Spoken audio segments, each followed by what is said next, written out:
All right. Muri Zimbabwe.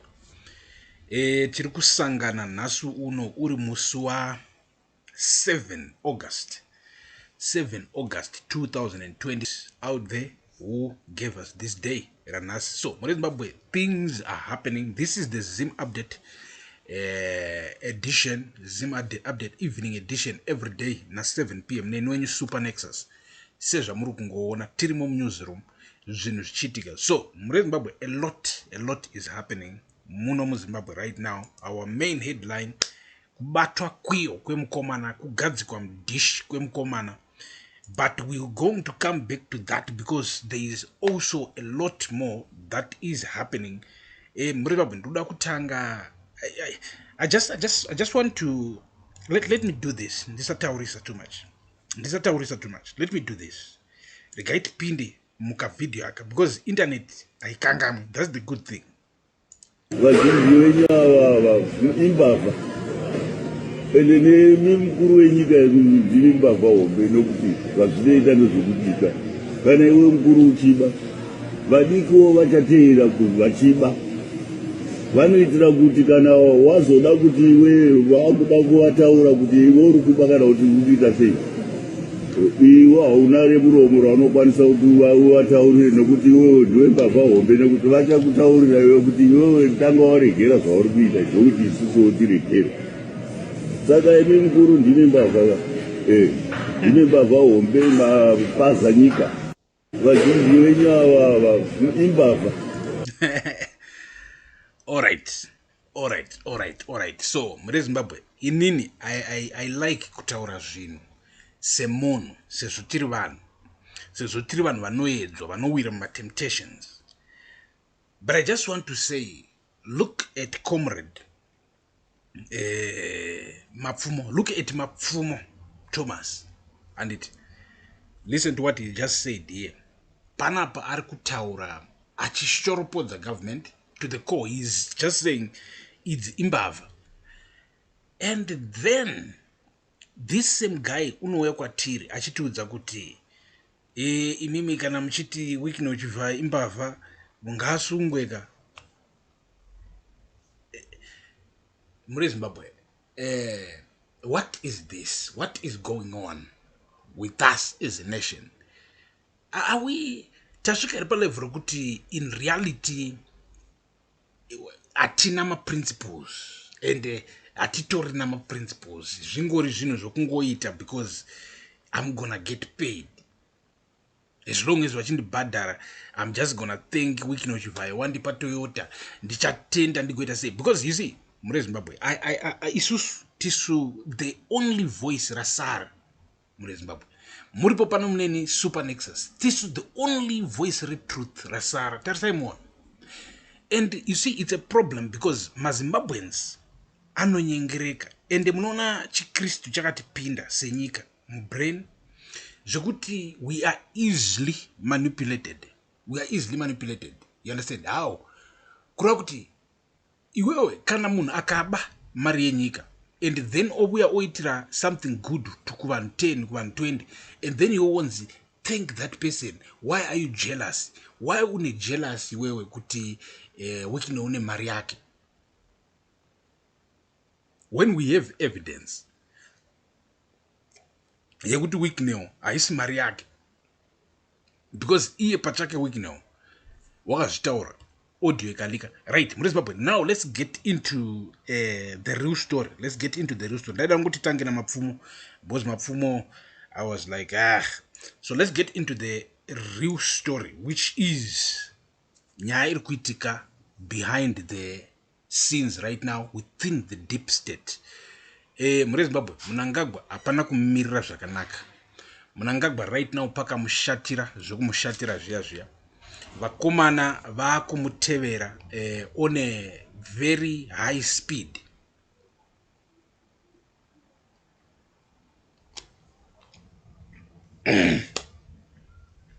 Muri Zimbabwe. All right, tiripo pa live panapa. Inzwai muri Zimbabwe, what is happening within the deep state. So news dzasvika pa news desk manhero anaya kubva kuna Comrades akawira. vachitiudza isusu about a sudden move yaitwa nemagenerals ari kusaidi rekwa vachiwenga. So right now muri Zimbabwe tiri kunzwa kuti Mnangagwa already angatova neplan in motion yekudzinga chiwenga, yekudzinga Chris Mutsvangwa, yekudzinga Tino Machakairi, yekudzinga mukadzi waChris Mutsvangwa.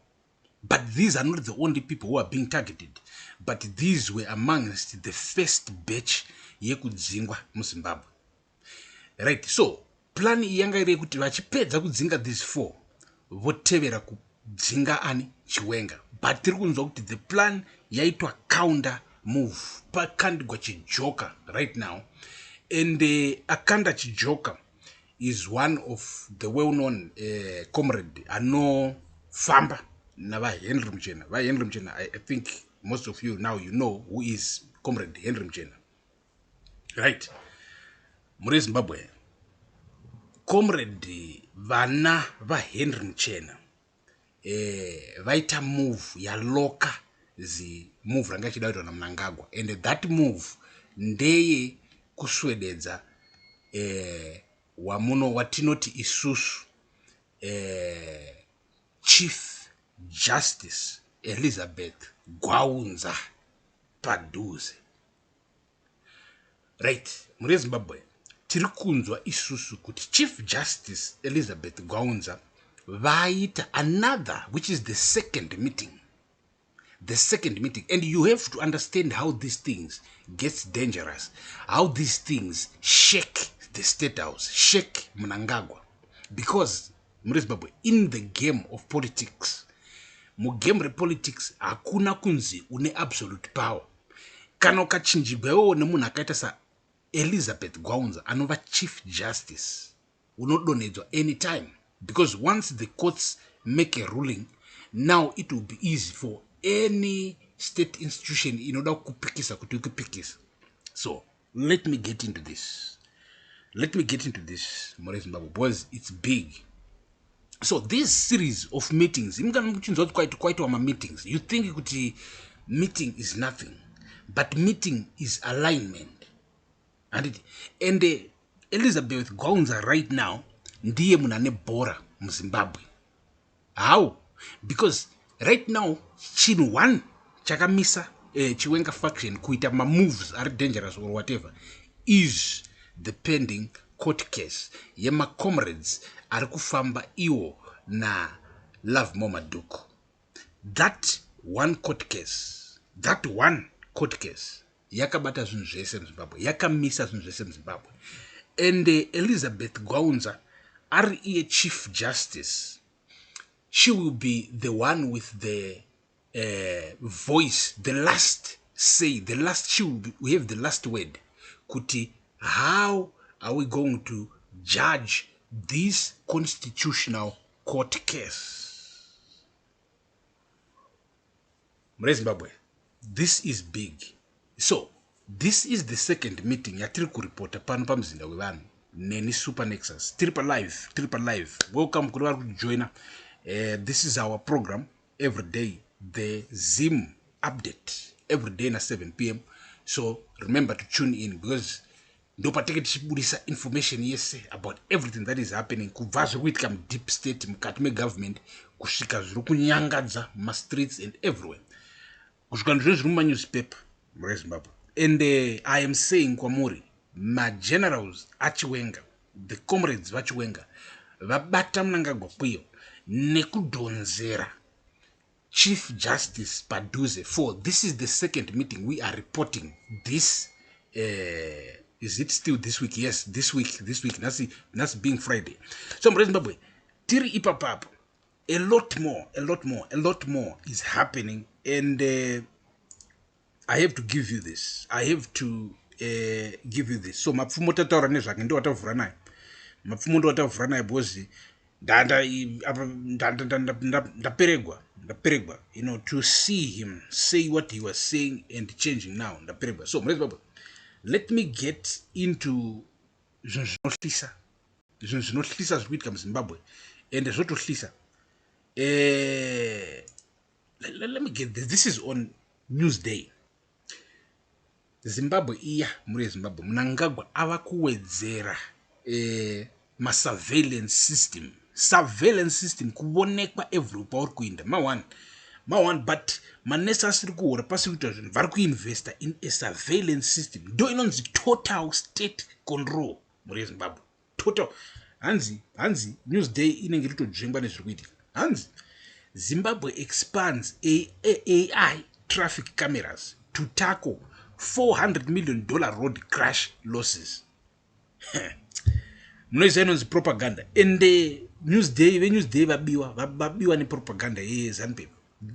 To tackle what? They hapazi pa robots pari kuitika accident. Roads akashata. Right, let me get into this a little bit. Atizoverenga yose but not a little bit because these things are crazy. Hanzi kumazowe August 7 Newsday Live. Zimbabwe is accelerating the rollout of artificial intelligence-powered traffic enforcement systems as the government seeks to reduce road accidents that cost the economy an estimated $400 million annually. Transport and Infrastructural Development Minister Felix Mona said road crashes were imposing an unsustainable economic burden through healthcare costs, lost productivity, supply chain disruptions, and property damage. I want you to open your ears and your eyes. Regain pinned up. Regain pinned. Triple live, triple live. Welcome.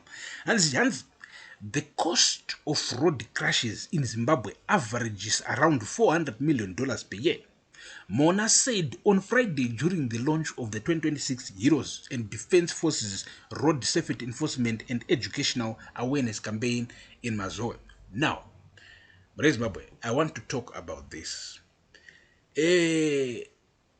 Inini ndoda kuudzai one thing. I know nyika dzakawanda cameras ariko ari chichi but ndoda kuudzai this.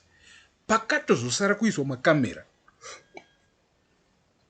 nyika yose yanga road angava mushengenene everything hospitals vanhu vari kuhora chichi kwete kuti unoona government iwewe inopusha kuti kwanzi toda kupusha surveillance system munyika.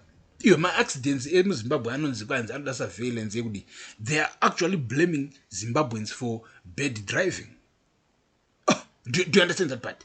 They're saying Zimbabweans are bad drivers. They need to be monitored. But that's not true. Zimbabwean roads are bad. They need to be fixed. That would reduce, I think, 70% of our accidents. The roads themselves. But a state, a vigilante state, what they care about is control. They will start investing kuzvinhu zvisingaunzi pundudzo muupenyu hwedu zvakafanana nema-surveillance system. Surveillance system is there for control. So Zimbabwe, this is bad. But that's not only what is happening. I think some of you saw this one. I think some of you saw this one. This one is big. But still, our way. So you have to listen to this. Nyaya yekufadaya kwevana vaMnangagwa yonzi bvu yese pachena. Murezwa tichatovati vafadai. Right. The news works pa X panapo. Vakumana vakakanda statement. This was yesterday. Hanzi, first of all, tutangane zvima hashtags. Hanzi, hashtag Collins fiance rattles president family. Hashtag KOC battles drug charges in court. President Emmerson Mnangagwa's family is unsettled by scandals and attendant reputational damage caused by its twin son, Collins' controversial fiance Tadiwa KOC Tafirenyika, arrested over drugs on Tuesday. Collins and Sean are Mnangagwa's twin sons, with First Lady Auxilia. Insiders says the growing family discomfort about Collins comes after recent reports linking him to drug abuse and falling in public. and Keyosi's arrest 2 days ago at her Greystone Park home in Harare for illegal possession of drugs. Mresbabwe, tiri kunzwanana tiri tosere. Right, it gets worse. It gets worse. Right, apa muri kuti Collins' fiancé, Collins anakurora. What are you saying? That's why I'm saying it gets worse. Hans, according to a request for remand document, police detectives from CID Drugs and Narcotics acting on a tip-off raided Keyosi's home on 4 Edgehill Close, Greystone Park, on August 4 to investigate allegations that she was peddling in pethidine. Pethidine, known internationally as meperdine, or by brand names like Demerol, is used to treat pain. It eases severe acute pain. After raiding Keyosi's home around 8 p.m. on Tuesday, police found the 22-year-old in her bedroom counting ampoules. Detectives subsequently seized and recovered 82 ampoules of pethidine and 50 ampoules of morphine sulfate. Additionally, a further search of a white Lamborghini parked at the property uncovered 5 rows of cannabis hidden in the driver's side armrest. First of all, tudapotara I baby rakolinzi Pan's Lamborghini, a white Lamborghini. Hence, the total street value of the seized drugs is estimated at $204.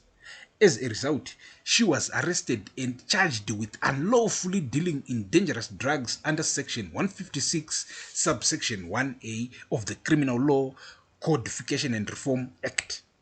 Keyosi appeared before Harare Magistrate Marijuana Zogofa and was remanded in custody pending a bail ruling today. This was yesterday. Collins, whose Shona name is Takunda, is a gold dealer. He is an electrical engineer who serves as a top executive for gold mining companies, including ZIMCN Investments and Chengxi Investments. Zimsin Investments operates Radna Gold Mine in Mtoko, Mashonaland East, and has expanded its footprint into energy, logistics, and drilling services through affiliates like KGK. Collins has reportedly made a fortune, millions, from gold dealings with the Chinese since his father seized power from the late former President Robert Mugabe through a coup in 2017 before getting elected in 2018 and in 2023. Mnangagwa has just extended his rule to 2030 from his initial 2028 legal limit through constitutional amendments. Collins' millions have come at a huge cost to the environment. You know, sometimes can achieve something. You wanna comment, but no, every angle. The news hoax. This is a very important thing, and it gets worse. Hans, Collins' millions have come at a huge cost to the environment. Chengxi Investments, or Zimbabwe Cheng Investments, which he chairs, has stripped roughly 12 square kilometers of vegetation via open cast mining at the Picture Square Boterekwa escarpment in Shurugwe. Operations have badly scarred landmarks like Dunraven Falls, triggered severe environmental damage, soil erosion, land degradation, and water pollution through sodium cyanide. Sean, also known as Tafata, serves in the Zimbabwe National Army as a lieutenant colonel and is part of the elite presidential guard and close security unit which protects his father. Keyosi has been identified as the younger sister of Dion Tanaka Tafirenyika, a well-known local socialite best known for her high-profile relationship and subsequent legal battles with prominent local hip-hop singer Desmond Stana Chideme. Boys rangu, kana kune mpana akaziva kushandisa fame muno muZimbabwe ndi Stana. Astana chaila top simbi, top soup. Chichirepa zvacho. Right, let's go. Hanzi Collins celebrated a lavish 10-year vow renewal with his first wife, Lynette, in 2023. Now. That's why it gets worse. Right, first, Mure Zimbabwe. Tina Emerson Jr. Mnangagwa. Takanguri tanzwa nyaya yekuti wakazodana na Pokelo, wakazoita bwana na Pokelo, iko zvino wakazoramba na Pokelo, and Pokelo was a second wife. Iko zvino izvi tiri kuno kuna Collins tiri kuudzwa kuti isusu he just renewed muna 2023 his vow with his first wife, a 10-year vow kuti vanga vatwa ne 10 years with his first wife Lynette muna 2023. However, by late 2024 leaked romantic photos showed he had secretly married a second wife. Chaos. Apa vati chine 22 right now chaos. Kurati muna 2024 likely chachine 19 kana kuti chachine 20. Asi vari kuti chacharogwa. It's a second wife. In 2019 and 2020, Collins was dragged into a bitter legal wrangle with jailed South African-based local businessman Frank Buyanga and his ex-partner Shandele Muteswa over the custody of their young son. Buyanga said Muteswa was romantically involved with Collins. His brother Emerson Jr. has had his own mess love drama with socialite Pokelonare.